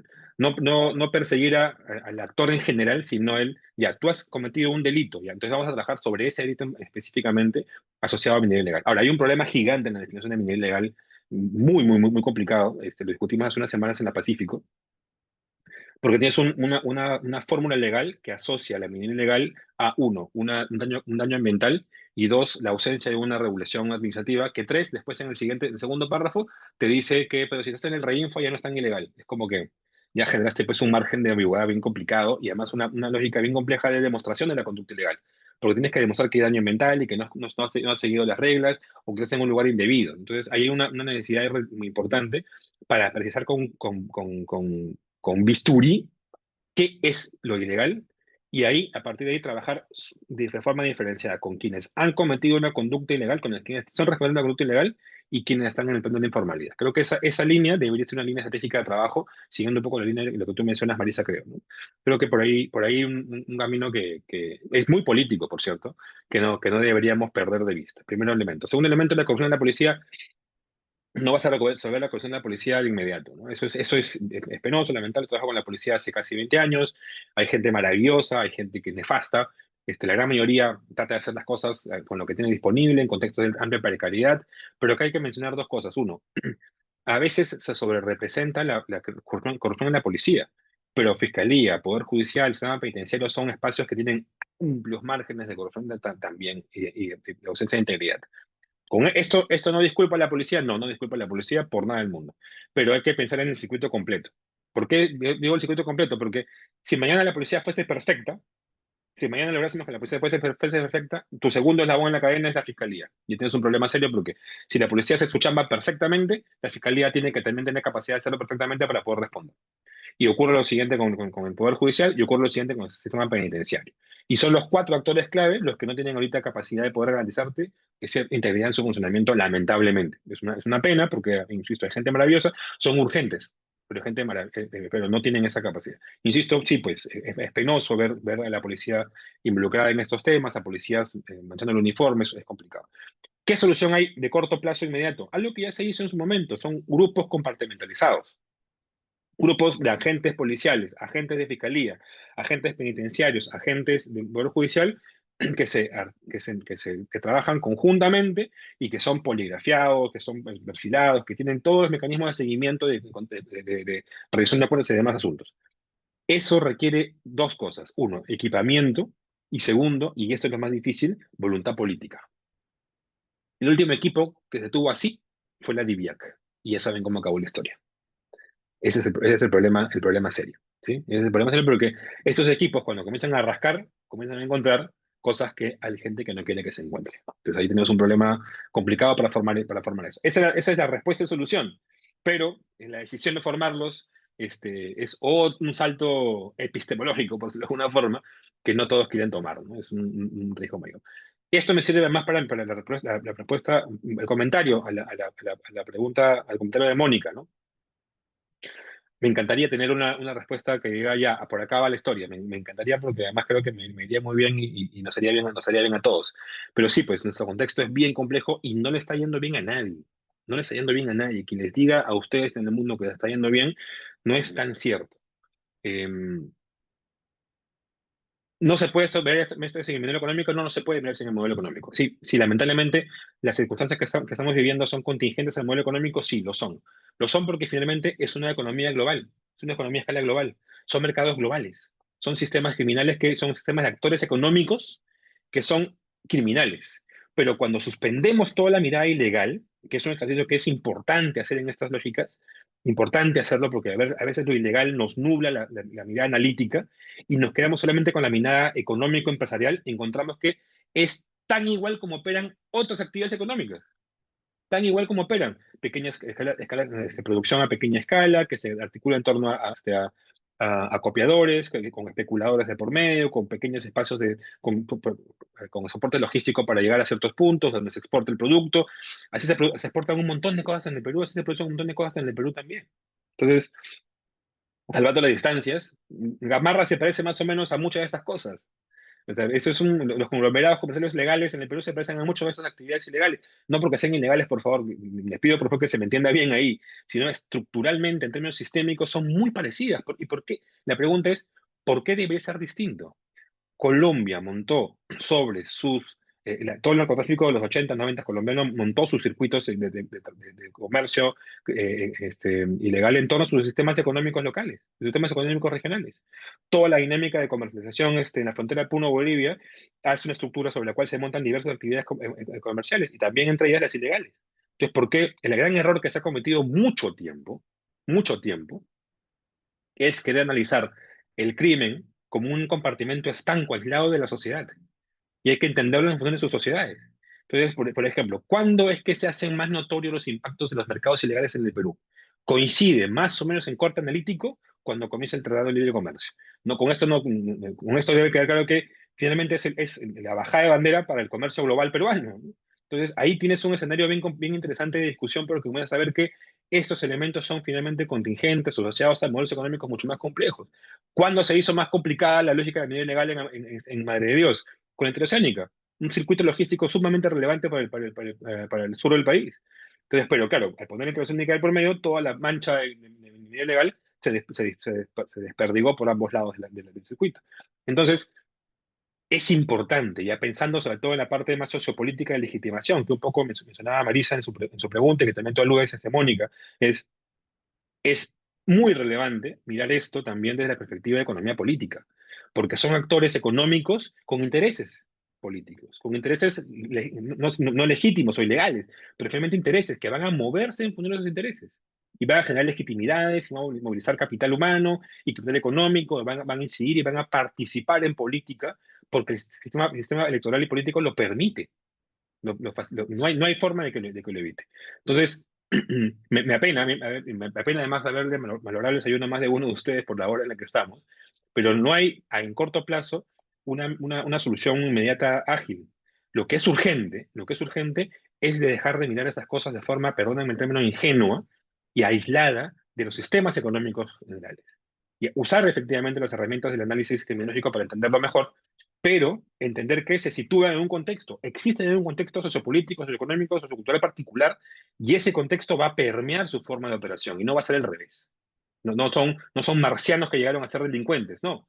Son actores locales, actores cercanos, que son parte de un sistema más intenso y que se dedican a actividades delictivas. Eso es un asunto y actividades delictivas que además, cuya calificación de delictiva, con esto cierro, Jocelyn, es una calificación política arbitraria, porque finalmente quien define qué es lo legal y lo ilegal es el Estado a partir de los aparatos legislativos. Pero ninguna actividad esta es per se ilegal. Son actividades definidas como ilegales finalmente por alguien más. Entonces, en esencia, la racionalidad de fondo es una racionalidad puramente económica y es evidente que va a responder a las estructuras disponibles en el contexto en el que se desarrollan, ¿no? Gracias, Nicolás. Me atrevería a preguntar si hay alguien más con alguna consulta para quizás no agotar hasta acá el espacio tan enriquecedor que nos ofrece también Nicolás y que se ha ido nutriendo también con los comentarios y consultas. Armando, adelante. Sí, gracias, Partidito. Sobre tu último intercambio a partir, reflexión a partir de lo que señalaba, ¿no? Marisa, eh, podríamos llegar allá a un escenario, estamos entrando a un escenario en donde en realidad no va a quedar otra más que terminar legalizando o validando desde el Estado frente a la impotencia del Estado, ¿no? A estas economías ilegales. Estoy pensando pues un poco en el caso de cómo en determinado momento se legalizó la marihuana. Ya, eventualmente estamos yendo también a un escenario donde eventualmente el Estado peruano dirá, perdimos, se acabó, la economía, la minería ilegal está para quedarse, el REIN fue simplemente una expresión de eso y hay que ver cómo le damos, digamos, ya una institucionalidad a esto. ¿Es posible esa clase de escenario donde simplemente, como Estado y sociedad, tiremos la toalla? Gustavo, adelante, Gustavo. No sabía cómo levantar la mano. Muchas gracias, muy interesante. Quiero dar un ejemplo en la línea de lo que Nicolás nos explica, o una ilustración en la línea de lo que Nicolás nos explica. el reparto de tierras hecho por el Estado desde el 70 hasta el 90. A veces se negociaba con una invasión y luego el reconocimiento legal, al cual luego la gente construía, autoconstruía, sin licencia, sin control de obra, sin nada, jamás ha sido considerado ilegal, solamente como informal. Lo que en cierto modo, desde las cosas que hemos publicado en Desco, pudo ser peor, porque la vivienda producida en los barrios, voy al punto, ¿eh? Es mejor que las cajitas de zapatos que el sistema formal estaba ofreciendo. Pero eso sí, jamás lo han considerado ilegal y por lo tanto han metido o han pretendido meter a la cárcel a las familias que han construido en Villa Salvador, Villa María del Triunfo, Comas, Pamplona, Coyique. Aquí estamos en una situación de empate que en realidad es un desempate, porque se considera informal, pero nunca se le ha legalizado. O sea, no tiene apoyo de la policía, del juez, de la norma de construcción, de nada. Entonces, el extremo sería formalizar algunas actividades, pero formalizarlas manteniéndolas marginadas. Creo que es un reto que tenemos en el momento de considerar qué pasa con algunas actividades.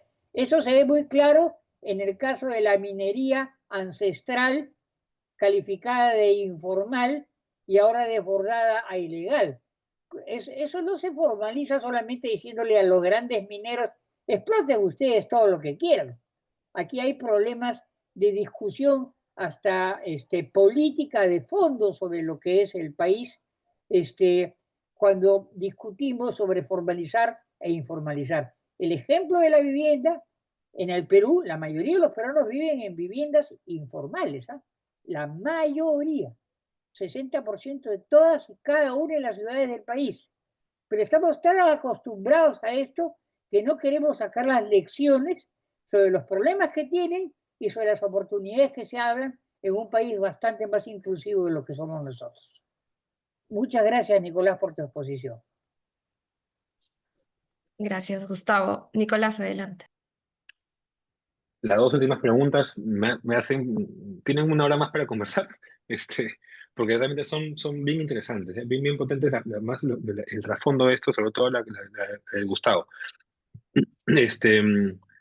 Hay una discusión que es crítica, sobre todo desde la perspectiva más de la criminología, ¿no? Y es una constatación, es imposible controlar, imposible anular el crimen. La desviación existe, va a existir siempre, y es imposible controlarlo, ¿no? Es imposible anularlo. La apuesta más relevante posible es la del control, el mismo y punto. Pero eso implica una decisión en interno, en términos políticos, bastante complicada y bastante difícil. Pongo una analogía. La idea, por ejemplo, de estos barrios rojos en algunos distritos europeos, ¿no? Esa discusión en términos urbanísticos es complicada porque implica asumir que va a haber zonas de la ciudad donde se va a regular el consumo de drogas, el trabajo sexual y demás asuntos en función de que no ocurra en todos lados. Claro, la apuesta de esto es decir, lo que yo no quiero es que esté por todas partes. Quiero que esté en un espacio específico donde yo lo pueda controlar y vigilar. Hamburgo. El Reeperbahn son 10 cuadras donde ocurre todo, pero tiene el centro una estación de la policía y está continuamente patrullado por la policía. Uno camina 3 cuadras del Reeperbahn y encuentra que la ciudad es totalmente tranquila. Todo ocurre en esas 4 o 5 cuadras de donde se decidió como ciudad establecer ese tipo de actividades no deseadas, digamos, o controladas, o informales ilegales, ¿no? Es una discusión muy complicada y en términos de analogía es hasta qué margen vamos a aceptar que estas cosas sean posibles, ¿no? No tengo la respuesta ahí, Armando, a tu pregunta, pero la ruta más inmediata en todo caso, y conecta un poco con la pregunta también de Mónica, es, o en todo caso, lo más inmediato que se puede hacer es cómo gestionamos los riesgos y mitigamos los daños. en función del embate de lo que eso representa. Pero implica detrás de esto una discusión bastante seria, bastante profunda y bastante racional, y a veces puede ser a sonar un poco cínica respecto a la única forma de esto es aceptar, ¿no? Aceptar ciertos márgenes y evitar que sea muy dañino para que no sea un problema y ver si ojalá en el futuro podemos mejorarlo, podemos actuar un poco mejor. No tengo una respuesta totalmente clara, pero creo que por lo menos el debate debería girar por ahí, pero es un debate político bien serio y puede ser, el problema es el moralismo que hay desde al frente para discutirlo, porque no, está mal, hay que combatirlo. La tolerancia cero norteamericana en su momento con la política de drogas, ¿no? El resultado de eso no fue, pues, control de drogas, fue otra cosa, ¿no? Y eso es un asunto. Y cojo lo último, me gustaba para decir, este, ¿tenemos capacidad de controlar la informalidad? Si entendemos que la informalidad es un problema, el asunto, el espacio donde se desarrolla esto, ¿tenemos capacidad de controlarlo? ¿Es posible bajarlo de 8 a 5, a 3, a 2, de forma inmediata? Entonces, ese es el reto. ¿Podemos? La pregunta también es ¿queremos hacerlo? O sea, esa es la discusión que se puede tener, o en todo caso asumir que esas son las formas, pues. Hay que darle forma a los sistemas para que respondan a esas formas. Es una cosa que igual todavía es una pregunta muy en borrador, ¿no? Porque la siguiente pregunta que acompaña a eso es si tenemos capacidad hoy día, de inmediato, de acoger todo lo que es informal como formal. O peor aún, tenemos capacidad de acoger a ese 1.4 millones de personas que trabajan en el narcotráfico, minería, tal y contrabando, en productos formales o por lo menos informales. Tenemos capacidad de que todo eso inicie, toda esa economía se formalice, se legalice. Tenemos esa posibilidad. Yo creo que de inmediato ni siquiera hemos planteado la discusión. Ni siquiera entendemos qué implica una cosa como esa. Entonces, el debate que tenemos que tener progresivamente es, todo esto es gigante ya. ¿Qué hacemos con todo esto para que por lo menos no genere daños, no genere contingencias? Algunos países han entendido su posición y han dicho, vamos a tomar algunas medidas. Planteo dos extremos, ¿no? Extremo uno, El Salvador. Bukele, insisto, me imagino que no nos gusta Bukele, y a mí tampoco me gusta, dijo, yo no voy a acabar con las economías ilegales, yo no voy a acabar con el narcotráfico. Lo que voy a tratar de hacer es básicamente que no se maten, y voy a poner todas las balas en que no se maten. Listo. Lo hice como lo hice, conseguí que no se maten. Extremo número uno. Extremo número dos, Uruguay, ¿no? Uruguay tiene un punto un espacio bien complicado en Mercosur en torno a la presencia de actores criminales. ¿Qué decidió hacer Uruguay? Liberar un poco sus controles financieros. Y Uruguay es un espacio donde se usa mucho dinero y ese dinero financia mucho las políticas sociales uruguayas. Eso es bien interesante, ¿no? Entonces hay discusiones de entender cuál es tu posición. Entonces, eso es posible cuando rompes la mirada moralista del problema y comienzas a entender, ya, eso tenemos. ¿Y qué hacemos al respecto de esto? Yo creo que lo voy a conversar con gente del sector minero esos últimos meses es, tal vez lo que toca es aprovechar esos gigantescos precios del oro para movilizar a los informales y que sean un actor relevante en el desarrollo socioeconómico del país. ¿Cómo? No lo sé. No lo sé todavía. Pero tal vez lo que toque es eso, ¿no? Es una enorme base socioeconómica que tiene una actividad ampliamente rentable y que no va a dejar de ser rentable en los próximos 10 años. Entonces tú decides, o te peleas con eso, o lo utilizas para poder generar algo en positivo como proyecto de país. Pero es un debate político de fondo bien complicado, como supondrán ustedes, ¿no? Gracias. Gracias, Nicolás. Observé que Mario tenía prendido su micro, no sé si tenía alguna consulta. No, Mario. quería, Ah, gracias, Jocelyn. Quería preguntar más o menos lo mismo que había preguntado Armando, porque hace algún tiempo varios expresidentes de América Latina y algunos otros intelectuales suscribieron un documento en el que solicitaban que sus estados revisaran la posibilidad de legalizar el comercio de cocaína como una manera de acabar con muchas de las características que tiene cuando un producto es perseguido y es sancionado legalmente. Y supuestamente en su argumentación, con eso acabaría rápidamente los altos precios de la droga y se podría administrar y asesorar y apoyar mejor a los consumidores que se enfermaban o hasta padecían cosas mayores con el consumo de cocaína. Esa línea de debate que en algún momento fue fuerte, la de la legalización, se terminó y ahora nadie habla de la legalización de las drogas, básicamente de la cocaína, porque con la marihuana se ha avanzado mucho. Pero si hacemos algún contraste con la única experiencia que se conoce parecida, por lo menos en la sociedad occidental capitalista, que es la de la legalización del consumo de alcohol, algunas lecciones se podrían sacar de eso. Quería preguntar si ese debate sigue siendo pertinente, si tiene relevancia o ha sido desplazado por la criminalidad que se monta ahora no solo sobre la comercialización de la cocaína, sino sabemos de una serie de productos como minerales, madera, etcétera. Eso era. Muchas gracias. Gracias, Mario. Tu pregunta es buenísima. Acabo de compartir en el chat un enlace a un estudio que hicimos, un estudio prospectivo que hicimos hace unos años para la Iniciativa Global con el Crimen Organizado, justamente analizando escenarios posibles de una legalización de la cocaína, en el caso peruano. ¿Ya? Más o menos discutimos algunos temas ahí. Donde, en breve, en síntesis, buenas cosas que se mencionan ahí. Además, tú tienes una pista bien interesante, ¿no? Sí, pues el tema de la elección se ha dejado un poco de lado por la preocupación que hay ahora en la agenda en temas de actores criminales. Eso más o menos ha pasado, tienes razón ahí. Em, em, pero los escenarios que te menciono, que un poco revisamos en ese contexto, te dicen, sí, pues es posible que esto anule a algunos actores criminales, pero no necesariamente acaba con el sistema criminal, no necesariamente acaba con él, con esa discusión. Y te pongo un ejemplo, o sea, la legalización del alcohol no acabó con su contrabando. O sea, lo que acabó fue con la violencia. Sí, sí. Pero entonces la discusión es, ¿qué es lo que nos preocupa? ¿Nos preocupa el mercado ilegal o la violencia del mercado ilegal? Es una discusión que se asocia mucho a lo que dije como reacción a la pregunta de Gustavo y de Armando, ¿no? ¿Qué es lo que nos debería preocupar en esta discusión? ¿La legalidad del mercado o la violencia social mismo? Es una pregunta muy importante. El debate que hay en torno al consumo de drogas es, ¿qué vamos a priorizar? ¿La seguridad o la salud pública?